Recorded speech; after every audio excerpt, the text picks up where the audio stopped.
Okay, good day mga ka-tech at mga ka-DIY. So, for today's vlog, ang ating gagawin ay itong Stirling Air Fryer Oven. Ayan. So, ito ay kabilang doon sa paletan na nabid ko sa halagang 1,092. At nung ating tingas ito ay wala siyang power. Ayan. Pero kung inyong makikita guys, yung loob niya is talagang bago pa siya. No? So, ang problema lang ay wala siyang power. Kaya, kanilang pinapull out, then binibid. Ito ay galing sa yung ganitong brand guys ay galing sa Australia. So, yung mga palitan na kinukuha ko, na binibid ko ay mostly galing sila sa Australia. Kaya yung mga brand ay yung mga Anko, Stirling. Yan, galing siya sa Australia. So ito guys, ating tignan kung sulit ba yung ating pagbid dito sa air fryer na ito, no? Nung ako'y nag-check sa price niya, ay may nagbebenta pa nito ng mga 4,000. Ayan.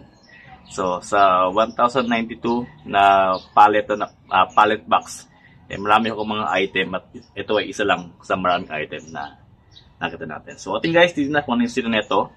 So, sana ay fuse lang, no? Sana ay walang problema sa board kasi kung yung makita ay digital na siya. So, technically meron siyang board sa loob nito. So, okay guys, buksan at tignan kung ano sila ng air fryer oven na ito.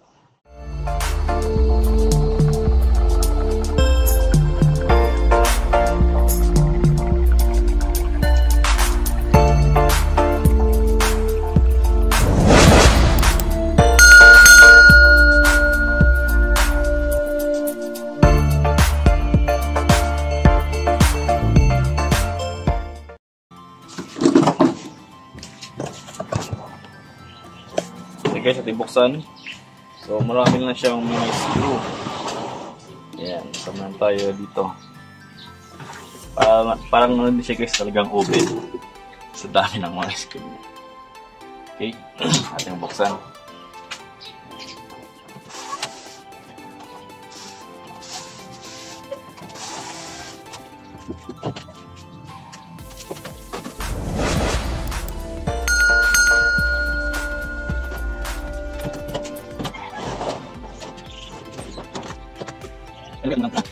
Atin mo nang guys i-power para makita nyo na talagang wala siyang power.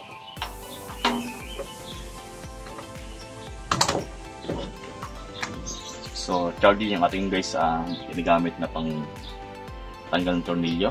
Then ayan, wala siyang power. So wala siyang power. So okay. So ngayon atin ang tanggalin yung tornilyo.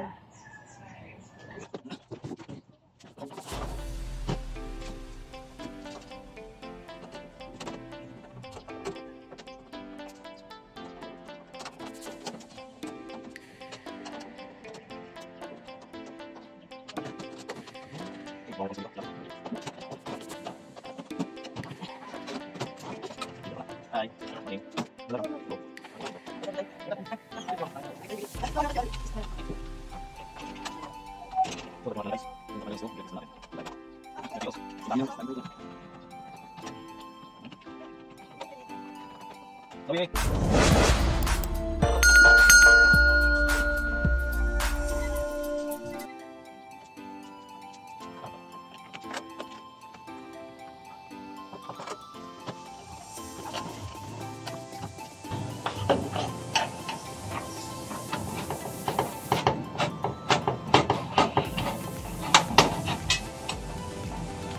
Guys, tanggal yung mga tornilyo niya.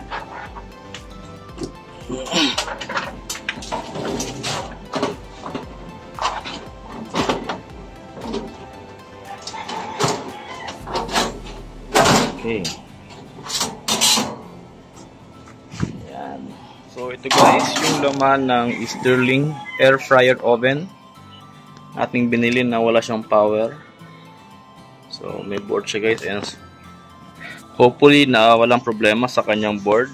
So far naman ay wala ko nakikitang mga bloated na capacitor or burn sign. Anyway, ito yung ating ano guys. So ito yung ating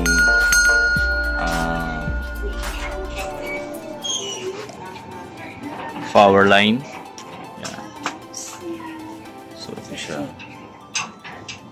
So mula sa line, kanyang line 1 and 2 or neutral and live ay dumaan siya sa dalawang thermal fuse. Dalawang thermal fuse? Yes, dalawang thermal fuse. Saan? Ito yung dalawang thermal fuse. And this is the 2 thermal fuse. Ayan. So, ayan. Ano sa taas? So, una, syempre ating i-check kung okay ba yung ating dalawang thermal fuse na ito. Ayan. So, check muna tayo guys kung okay siya. Then, kapag isa sa kanila ay sira, so ating i-try na gamitan muna ng temporary na fuse, 1 strand ng wire. Then kapag nag-okay na siya, ay we confirm na ito lang yung sira at walang sira yung kanyang pinaka-board. Okay? So ating munang tignan yung thermal fuse. Kung ating thermal fuse kung okay siya, no? Atin mo nang i-test pala yung ating power cord kung okay, syempre. Okay. Isa. Okay. Good yung ating cable. Now, ating i-test itong kulay blue. So, itong kulay blue, kung ating i-trace, ayan, dito siya pumasok. Then, lumabas siya dito. Ito. Diyan sa isang heater coil niya. Okay. So, ating i-test kung okay siya. Okay guys, yung ating kulay blue na thermal fuse. Ngayon naman ating i-check yung kulay red kasi dalawa yung kanyang thermal fuse.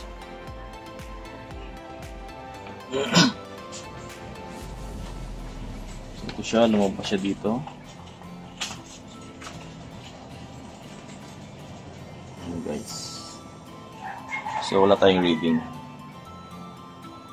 Wala tayong na-read guys na continuity. So, hindi kagaya ng kulay blue, meron siyang beep sound. Meron siyang continuity. Ito ay wala tayo guys na na-read na continuity and beep sound. Kaya, i-detect itong thermal fuse na ito.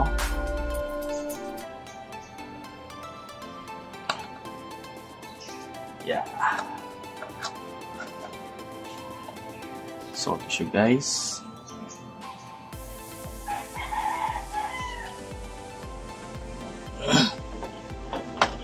Ito guys yung thermal fuse, no?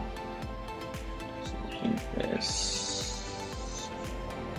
Yun guys, wala. Tayo nare-read.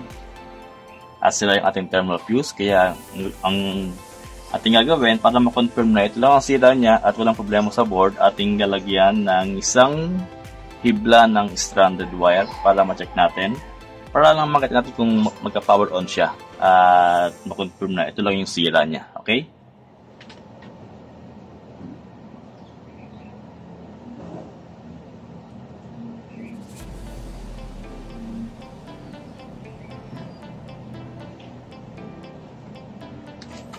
Okay, at yan, takpan muna para safe.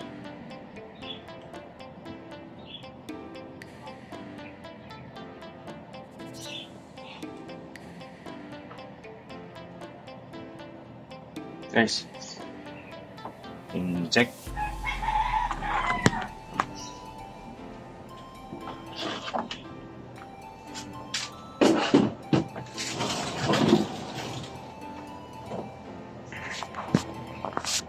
Power on ating saksak. Umilaw. Yun guys, umilaw. Nagka-power siya. Oops, may ilaw. Nice. Nice.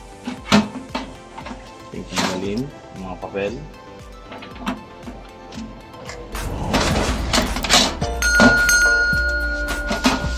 Ayan siya guys, oh. Gumana yung ating Sterling air fryer. Check natin kung mainit. Guys, mainit siya.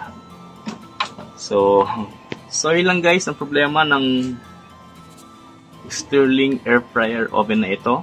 Ayun, no? Ito lang yung kanyang thermal fuse lang guys, oh. Talagang masabi natin na pwedeng itong maging factory defect niya, no? Yung kanyang thermal fuse. Hindi naman, wala namang sign na pumutok siya, na nangitim siya. So yun guys, papalit tayo ng thermal fuse, then good for cooking na itong ating air fryer oven na ito. So yun guys. So masabi natin na ito pa lang ay sulit na yung ating pinabayad na sa paleta na 1,092. So yun guys, nakabili tayo ng ating pamalit na thermal fuse. So atin siyang ikakabit guys sa ating air fryer oven.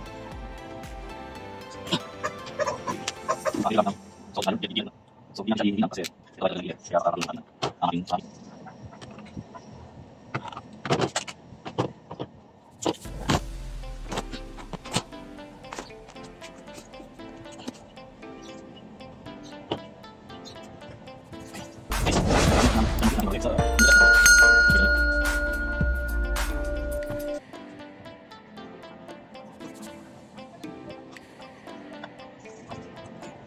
Ito yung cable tie. Pero okay na yan guys. So tingin check kung mag-okay na natin ginawa. Siyempre okay yan.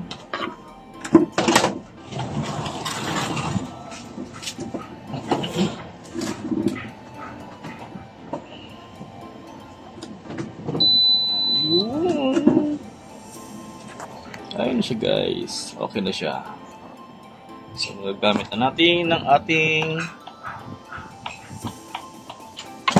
yung with ilaw pa siya. So yun guys, ito yung kabilang sa laman ng paleta natin nabili sa isang online auction na marami siya, pero ito nga ay marami siyang laman, pero yeah, may mga defecto siya. At sa nga nito ito, bagong-bagong Sterling na air fryer oven na no power siya, pero ating nakita ay yun lang, oh, thermal fuse lang, at yun atin lang magagamit ang medyo mamahaling air fryer oven na ito. Okay guys, so kung gusto nyo yung ating video ngayon ay kindly like, share, and subscribe para sa mga bagong videos and update natin gagawin sa ating pong video channel na ito. Okay guys, God bless mga kabating-ting.